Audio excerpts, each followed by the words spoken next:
The morning rush hadn't started yet. Main Street was still quiet, the shops just opening their doors, the bakery down the block sending out the smell of warm bread. Inside the corner coffee shop, the bell above the door jingled softly each time someone walked in, though at this hour it was mostly regulars, people who liked their mornings slow. Among them was a man who everyone had noticed but few dared to approach. He wasn't flashy, not the kind of person you'd remember on the street. But inside this shop, he stood out for one simple reason. Every morning, at the same time, he walked in wearing a weathered grey coat, set his hat down neatly, and ordered 2 cups of coffee. Not 1, always 2. He carried them carefully to the table by the window, the one with the best view of the street, and placed them down with the precision of a ritual. 1 cup he sipped slowly, hands wrapped around it for warmth. The other he set across the table in front of an empty chair. And there it stayed, untouched. At first, people assumed he was meeting someone who ran late. But days passed, weeks, months. That second cup was never touched, the chair never filled. Still, he ordered it every single morning without fail, as though it would be unthinkable to sit there with only 1 cup. The regulars whispered about him. Some thought maybe he had a friend who used to join him but moved away. Others said he was just eccentric, maybe lonely. A few even joked quietly that he liked talking to ghosts. But none of those explanations fit the way he looked at the chair. His gaze lingered there too long, too steady, like he wasn't waiting for someone but remembering them. One morning, a teenager sat at the counter with her books spread out, trying to finish homework before school. She had seen him before but never paid much attention, until now. Watching him set the second cup down, so carefully, like it mattered more than anything else on the table, stirred something in her. Curiosity, maybe, or something deeper she couldn't quite name. She tapped her pencil against her notebook, debating whether to ask. The man sat quietly, sipping his coffee, his expression calm but lined with something she couldn't place. Sadness, maybe, or peace, or both. For the first time, the empty chair didn't just look empty to her, it looked like it was waiting. The next day, the shop felt busier than usual. The hiss of the espresso machine filled the air, spoons clinked against mugs, and low conversations blended into a steady hum. But at the table by the window, the same quiet scene unfolded. The man in the grey coat sat down, 2 cups in front of him, one for himself, one untouched. The teenager was there again, pretending to study but barely reading a word. Her eyes kept drifting towards the empty chair. She remembered how carefully he placed the cup yesterday, as though it were meant for someone who could walk through the door at any second. She chewed on the end of her pencil. The thought had been gnawing at her since the day before. Why 2 cups? Why every day? Why never an explanation? Finally, her curiosity won. She gathered her courage, closed her notebook, and slid off the stool. Her sneakers squeaked softly on the wood floor as she walked toward his table. The barista glanced up, sensing what was about to happen, and even a few regulars lowered their voices to watch. "Excuse me, sir," she said, her voice almost trembling. The man looked up, his eyes steady but kind. He didn't seem surprised to see her standing there. If anything, it was as though he had been expecting someone to ask. "I don't mean to be rude," she continued, her gaze flicking toward the empty chair, "but why do you always order 2 coffees? Is someone coming?" For a long moment he didn't answer. He simply studied her, his fingers resting lightly on the porcelain cup in front of him. The shop grew quieter, as though the walls themselves were leaning in to hear what he might say. At last he gave a small laugh, not mocking, just gentle. "People have been asking themselves that for a while," he said. "Maybe it gives them something to wonder about." The girl shifted on her feet, cheeks warming. She hadn't meant to pry, but before she could apologize, he lifted his cup and added softly, "Some things don't need explaining. Sometimes it's enough just to remember." His words were simple, but they landed heavily. The teenager stood frozen, unsure how to respond.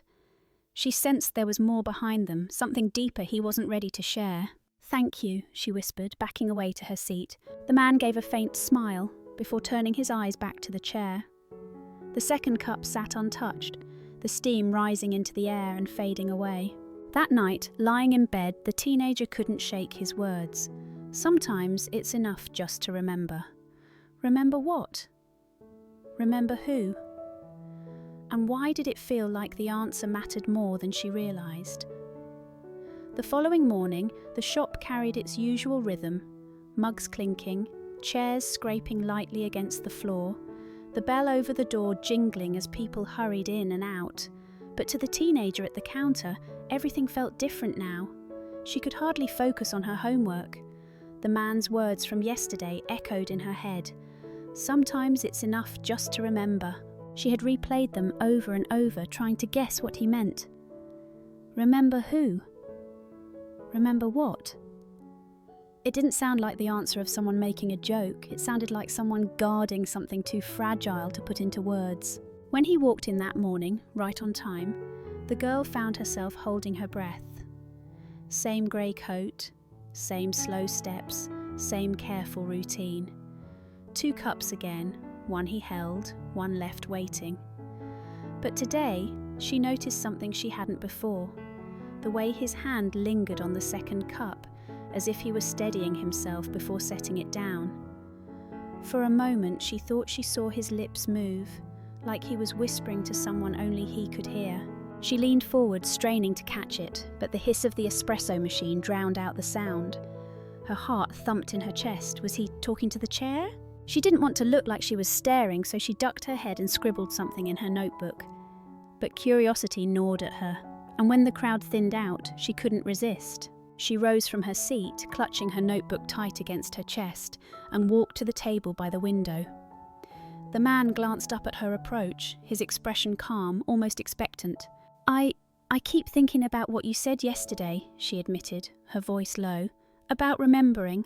The man studied her face, then let out a small sigh. Most people would have let it go, he said gently. But not you. The girl swallowed hard. It just feels important. He leaned back slightly, his gaze shifting to the chair across from him. His voice dropped, softer now, like he was speaking more to himself than to her.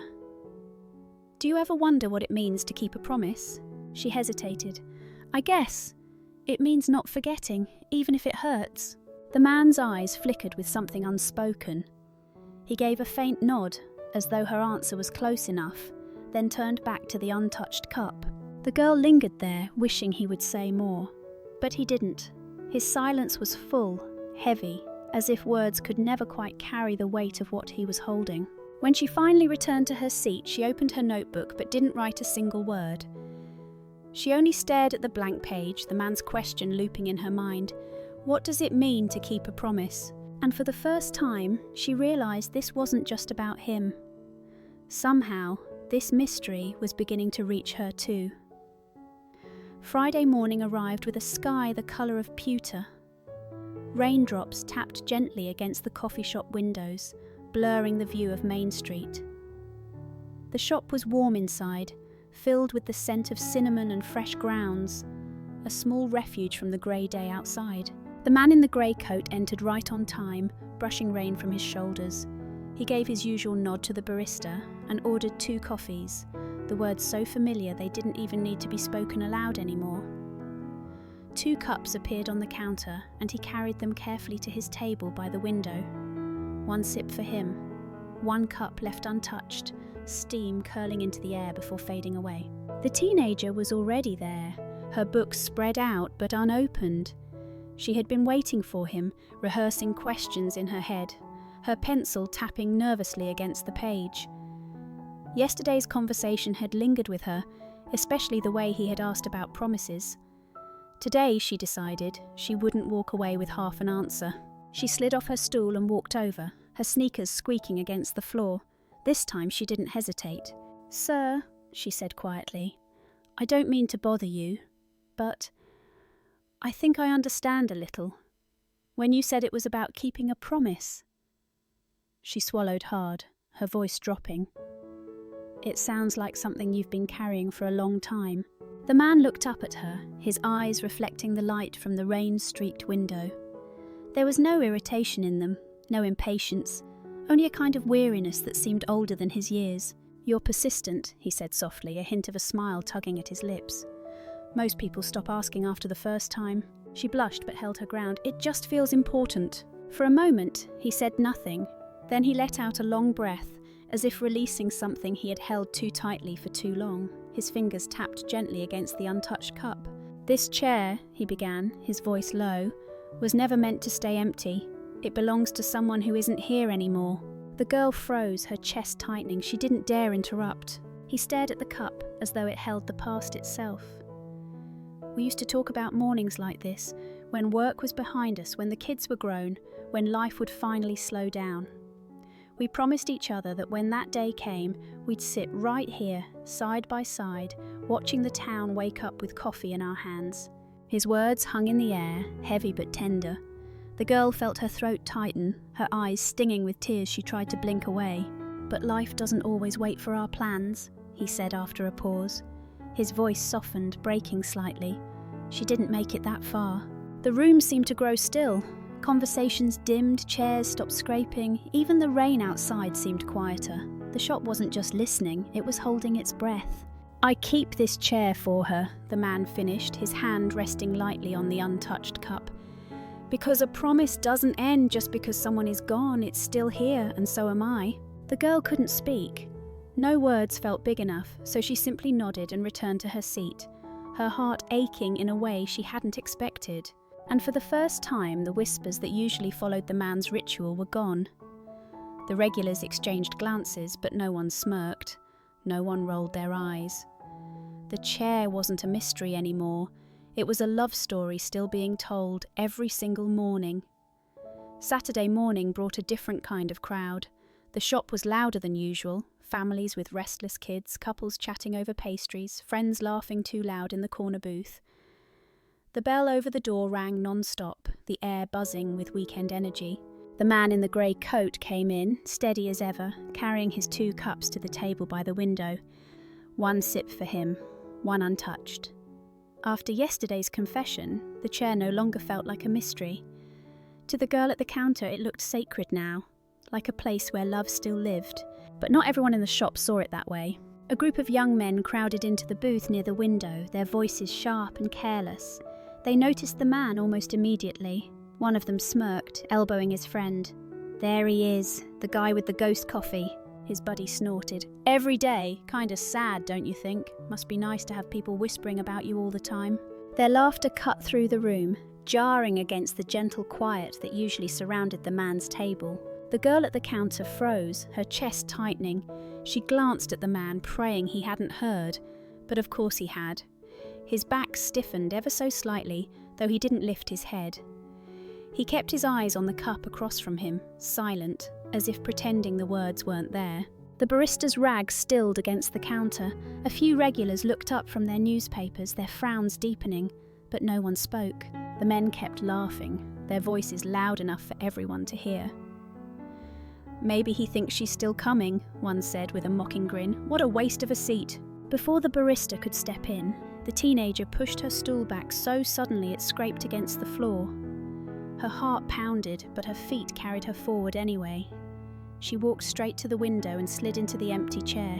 The room went silent. Forks paused mid-air, conversation stopped.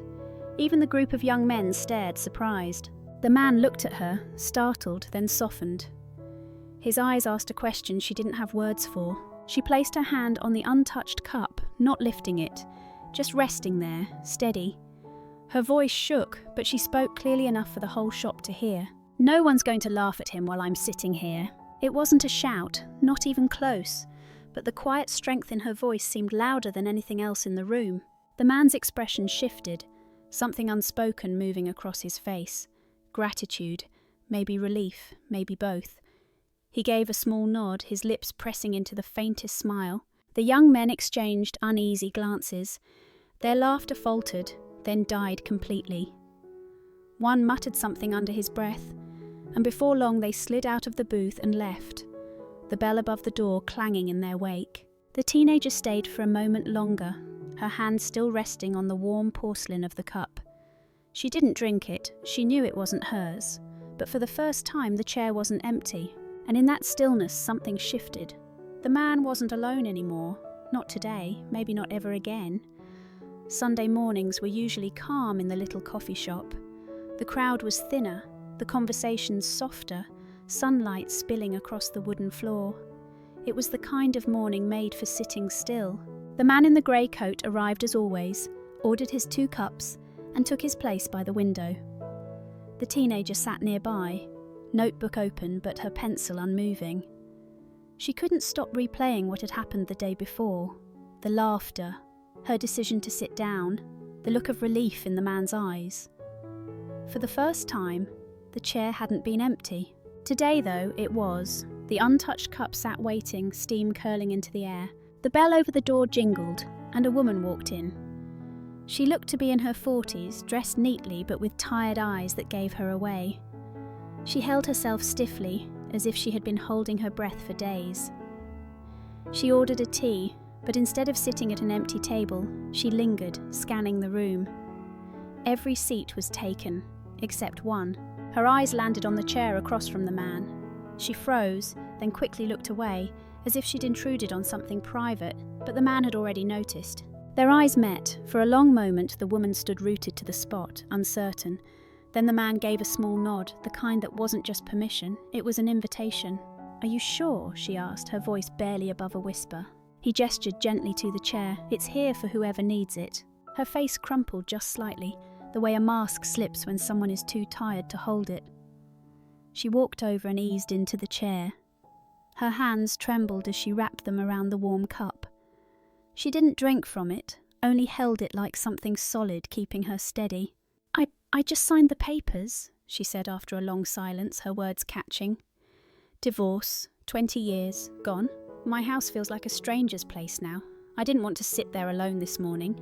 Her voice broke and she pressed the heel of her hand to her eyes. The shop fell quiet. Even those who weren't close enough to hear her words seemed to sense the weight of them. The man didn't interrupt, he simply sat, steady and present, his gaze fixed gently on her, giving her space to let it out. The teenager at the counter felt her own throat tighten. It wasn't just curiosity anymore, it was something else, something heavier. She realised she was watching a stranger find comfort in a ritual that had started as one man's grief. The woman stayed for only a little while. When she finally stood, she touched the back of the chair lightly, as though saying thank you without words. Then she left, her shoulders just a little straighter than when she had walked in. For the first time since anyone could remember, the empty chair hadn't just carried memory, it had carried someone else's pain. The girl stared at the untouched cup, her pencil still idle on the page. Something deep inside her whispered that this wasn't the last time. By the next week, the coffee shop felt different. It wasn't just the smell of roasted beans or the soft hum of conversations anymore. There was something unspoken in the air, something that seemed to gather around the table by the window. People had noticed what happened when the woman sat in the chair. They hadn't heard every word, but they had felt it, the way the room had gone still, the way her shoulders had seemed lighter when she left. And slowly, quietly, others began to wonder if that chair might hold a space for them too. It started with a young college student. He shuffled in late one afternoon, his backpack sagging with heavy textbooks. His face was pale, his hands fidgeting with the strap of his bag. He stood at the counter too long, pretending to study the menu before his eyes finally drifted toward the empty chair. The man in the grey coat met his gaze and gave the smallest nod. That was all it took. The boy walked over and sat down, dropping his bag at his feet. He stared at the cup in front of him, then whispered almost to himself, "I can't keep up anymore. I feel like I'm failing at everything." The man didn't interrupt. He simply listened, his silence saying more than any advice could. The boy stayed only a few minutes, but when he left, he slung his backpack a little higher, as though a piece of the weight had been lifted. A few days later, a young mother came in with her toddler tugging at her sleeve. Her eyes were tired, her hair pulled into a messy bun. She ordered a muffin for the child, but nothing for herself. When every table was full, her gaze lingered on the empty chair. She hesitated, biting her lip, until the man motioned her over. She sat down, bouncing her child on her knee, and finally exhaled. "I'm so tired," she admitted, her voice breaking into a laugh that wasn't really laughter. "I love him, but some days it feels like I can't breathe." The child reached for the untouched cup, and she gently pulled his hand back. The man gave her a knowing smile, and she smiled back just a little steadier. Then one quiet morning, an older man with a cane eased into the shop. He didn't order anything, just stood near the door, looking uncertain. The regulars recognized him. He had disappeared for months. Finally, with shaking hands, he lowered himself into the chair by the window. "I lost my son last year," he said simply. His voice cracked on the words. "I didn't think I'd ever sit anywhere like this again." The room seemed to fold in around him, holding the weight of his grief without judgment. Even those who didn't know his story felt it, the way sorrow and love can be felt without explanation. One by one, different people found their way to that chair. Not every day, not always with words, but enough that the meaning of the ritual began to spread. The untouched cup became more than a symbol of loss. It became a vessel for all the things people carried but couldn't say anywhere else. The teenager wrote it all down in her notebook. She didn't catch every detail, but she captured the feeling. The way silence in that corner of the shop was never empty. It was heavy, yes, but also strangely comforting, as if the chair itself was reminding people they weren't as alone as they thought. And so the whispers in the shop changed, no longer about odd habits or strange rituals. Now, when eyes drifted toward the table by the window, the words were softer, reverent. The chair was no longer just his, it was theirs. It was a rainy Wednesday when the tension finally broke. The shop was packed, more crowded than anyone could remember. A long line stretched toward the door, voices overlapping, the sound of milk steaming and orders being shouted over the noise. Every table was taken except one. At the window, the man sat as always, sipping his coffee with the second cup untouched before him. The chair sat waiting, just as it always had. But this morning it didn't look like a quiet ritual. To some, it looked like wasted space. A man in a pressed suit, late for work and scanning the room impatiently, frowned. "Excuse me," he called toward the counter, pointing. "That table's only half used. Can I sit there?" The barista hesitated, her eyes flicking toward the window. Everyone in the shop knew whose table that was. Before she could answer, the shop owner stepped out from the back. She was a practical woman, apron tied tight around her waist, a sharpness in her tone that left little room for debate. "That table," she said firmly, "it's been a problem for weeks. One man taking up 2 seats while others wait. It isn't fair." The words fell heavy. A ripple of unease passed through the shop. The teenager froze at her spot by the counter, her heart hammering. She glanced at the man. He didn't argue. He didn't even look up.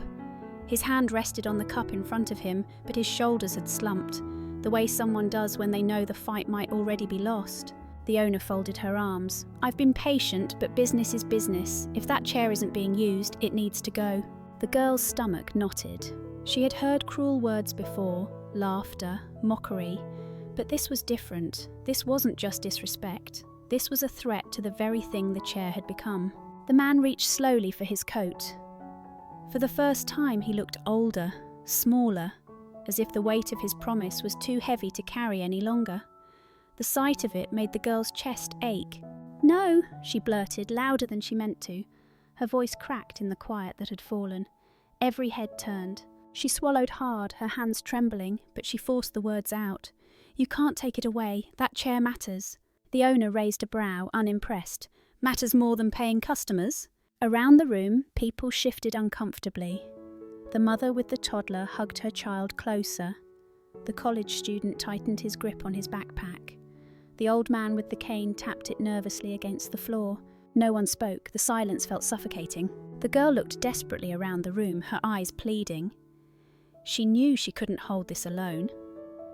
But for a long moment it seemed as if she would have to. The man lowered his gaze to the untouched cup, his fingers tracing the rim.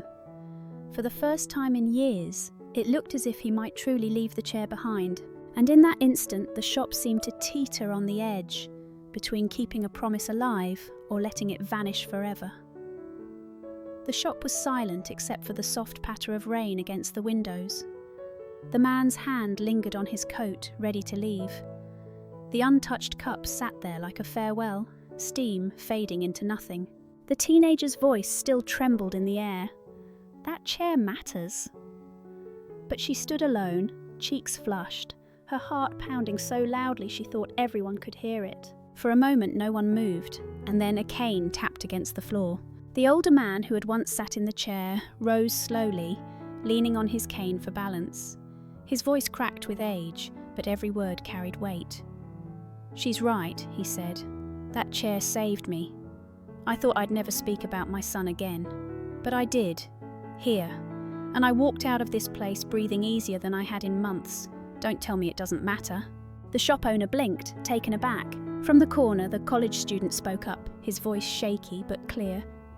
"If it weren't for that chair, I'd still be drowning in silence. I didn't think anyone cared, but that chair, it made me feel less invisible." The young mother hugged her toddler tighter, then stepped forward. Her eyes glistened with tears. "Some mornings I thought I couldn't go on. I sat there, and for the first time someone just listened. Do you know what that means to someone who feels like they're falling apart?" A ripple passed through the room. People nodded, murmured, added their voices. A man at the counter admitted he had once considered sitting there but never found the courage. A woman near the door whispered that she had come back every day just to see who would sit in the chair next. The owner looked around, her certainty faltering. She hadn't expected this, an entire room rising, not in anger, but in defense of something she couldn't measure on a balance sheet. Finally, the barista set down her towel and spoke, her voice firm. "We'll make room, we always do, but that chair stays." The teenager felt her throat tighten as she looked back at the man by the window. For the first time, his eyes brimmed with tears. He gave a small nod, overwhelmed, his gratitude spilling into the quiet space between them. The owner sighed, shaking her head. "Fine," she said at last. "The chair stays, but you'd better believe this is the strangest decision I've ever made." Laughter rippled through the shop, not mocking, but light, relieved. People smiled at one another, strangers bound together by something fragile yet unshakable. The man set his hat back on the table and placed the untouched cup a little closer to the chair. For the first time in years, he didn't look like he was carrying his promise alone. He looked as though the whole room was carrying it with him. And on that rainy morning, the chair was no longer just his. It belonged to all of them. The next morning, the storm had passed. Sunlight spilled through the windows of the little coffee shop, laying warm stripes across the wooden floor. The smell of fresh bread from the bakery drifted in, mingling with the familiar hiss of the espresso machine. Everything felt brighter, lighter, like the room itself had taken a deep breath overnight. The man in the grey coat came in, steady as always, though this time there was a softness in his steps. He greeted the barista with a quiet nod, ordered his 2 coffees and carried them to the table by the window. 1 sip for him, 1 left waiting. The teenager sat nearby, notebook closed in front of her. She didn't feel the need to write anymore, she wanted only to listen. For a while the man sat in silence, his gaze resting on the empty chair. Then the girl gathered her courage. "Sir," she asked gently, "did she know?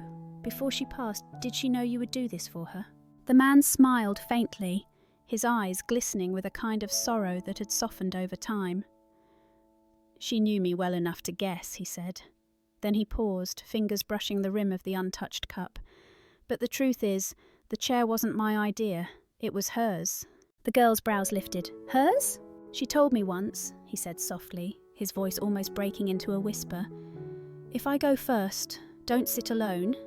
Keep a chair open, not just for me, but for anyone who might need it. Someone will always need it." The words landed gently, like a secret finally set free. Around the shop, the quiet stretched deep reverent. Even those who hadn't caught every word seemed to feel the weight of them. The teenager's eyes stung with tears. She realised then that the chair had never truly been just about memory. It had always been about something larger. Love carried forward, turned outward. The man raised his cup slightly, almost like a toast to the air. "To promises kept," he murmured. The girl blinked back tears and gave a small nod, committing the moment to memory. Some stories didn't need to be written down, they were meant to be carried. And so the chair by the window stayed. Bathed in morning light, it was never truly empty again. Not to the man who kept his promise. Not to the strangers who had found comfort there. not to anyone who believed that love, once given, never really disappears. Some promises live longer than a lifetime. The empty chair by the window began as one man's quiet way of keeping his word. But in time, it became something greater, a reminder that love can leave behind more than grief. It can leave behind space. Space for others to be seen, to be heard, and to find comfort when they need it most. Perhaps that's the lesson we're meant to carry. We all hold a chair inside us, a place we can keep open for those we've loved and for those who might one day need us to listen. And maybe the question for you is this: whose chair would you keep open? And if someone sat down, would you be willing to listen? Thank you for spending this time with us. We hope this story stays with you long after it ends. Until next time, see you again tomorrow here on Rain Inside.